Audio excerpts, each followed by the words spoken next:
The house on the corner of Willow Drive was never meant to hold more than 20 people. By 10:30 p.m. on New Year's Eve, nearly 50 crowded inside. Music shook the walls, laughter spilled onto the front lawn, and strangers hugged as if they had known each other for years. It was the kind of night people wait all year for, the promise of a reset, a fresh beginning, a moment where the past finally lets go. 26-year-old Marcus Hill stood near the kitchen island, plastic cup in hand, scrolling through his phone. He wasn't supposed to come tonight. His sister had warned him. Too many people, too much alcohol. But Marcus wanted one last good memory before starting his new job on Monday. At 11:47 p.m., he texted her, "I'm good, just hanging out."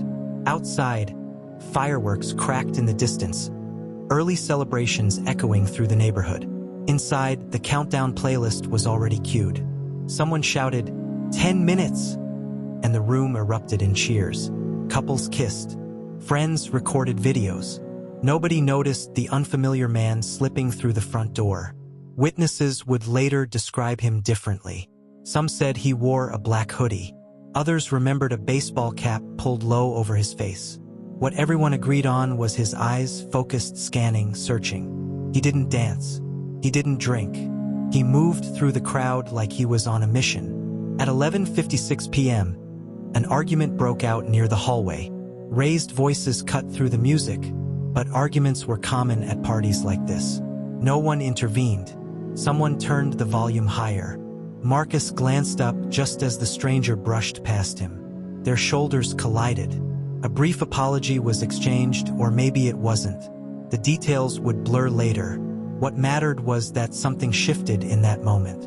A look lingered too long. A word landed wrong. 5 minutes, someone yelled. Phones were raised. The crowd began chanting numbers early, eager to welcome the new year. At 11:59 p.m., the lights dimmed, and the room joined the countdown. 10, 9, 8. At exactly 12 a.m., as cheers exploded and champagne sprayed into the air, a different sound rang out. Sharp, violent, unmistakable. Gunshots. At first, many thought the sound was fireworks. It was New Year's Eve, after all. But fireworks don't make people scream the way they did next. Panic rippled through the room in seconds. Bodies dropped to the floor. Glass shattered. Someone yelled, "He's got a gun!" Marcus never heard the second shot.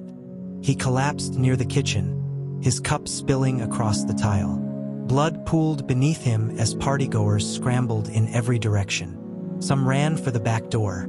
Others hid in closets or bathrooms, locking themselves inside as bullets tore through the celebration. The shooter moved fast. Witnesses said he fired wildly, then deliberately. 3 shots. 4, maybe 5. No one could agree. The music still played, distorted and mocking, as the gunman turned and fled through the front door.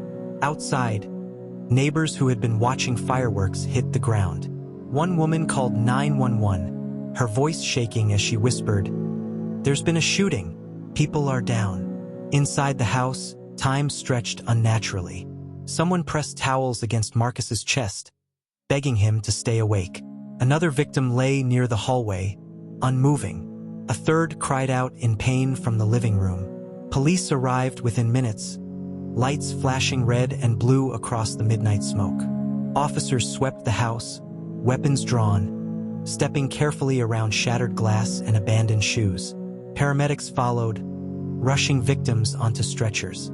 Marcus was pronounced dead at the hospital shortly after 12:30 a.m. He never saw the year he was counting down to. Detectives began the grim work immediately. Shell casings were photographed. Phones were seized. Everyone inside the house was separated and questioned. No one knew the shooter's name. Some thought he was invited. Others insisted he wasn't supposed to be there. As dawn approached, yellow crime scene tape wrapped around the house. A New Year's Eve party frozen in time. Confetti clung to bloodstains. Half-filled drinks sat untouched. By morning, the headline would spread nationwide. New Year's Eve celebration turns deadly in midnight shooting. But the most disturbing question remained unanswered. Why did it happen? Don't forget to like, comment and subscribe, hit the notification bell. Detectives worked through New Year's Day with little sleep and mounting pressure. A murder committed at midnight on a national holiday guaranteed attention. Media vans lined the street. Neighbors whispered. Families waited for answers. Security footage became the key. A neighbor's doorbell camera captured the shooter arriving just before midnight and fleeing moments later. The footage was grainy, but enough to identify clothing and build a timeline. Phone data revealed something more troubling. Marcus had no criminal record, no known enemies, but another guest did. Investigators learned that Derek Lawson, a 29-year-old with prior assault charges, had been involved in a heated argument earlier that night, one that had nothing to do with Marcus. Witnesses said Derek had been ejected from the party around 11:30 p.m. Then came the critical detail. Derek had returned. Ballistics matched shell casings from the scene to a handgun registered to a relative of Derek's.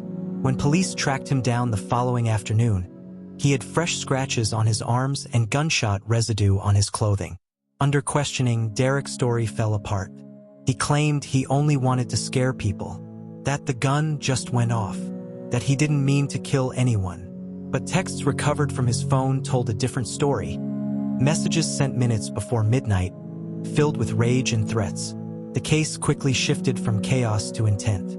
The courtroom was packed. Marcus's family sat in the front row, clutching photos of him smiling, alive, frozen in a moment before midnight stole his future.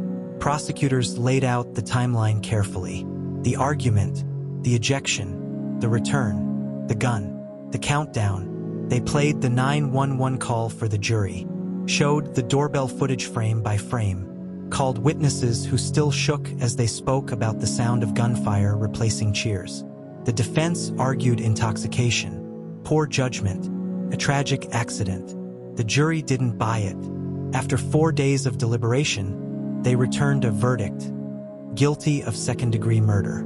Derek Lawson was sentenced to decades in prison, a lifetime measured in years he would now spend behind bars, replaying the moment he chose violence over restraint. Every New Year's Eve since, Marcus's sister avoids countdowns. When the clock approaches midnight, she steps outside, away from noise and celebration. She says the silence feels safer. The house on Willow Drive was sold, renovated, painted, but neighbors swear something still feels heavy there, as if midnight never fully passed. Marcus is remembered in scholarship funds, candlelight vigils, and a simple truth repeated by those who loved him. He went out to celebrate the future. He never got to live in it. And every New Year's Eve, somewhere in America, the countdown begins again, reminding us how quickly joy can turn into tragedy when one decision changes everything.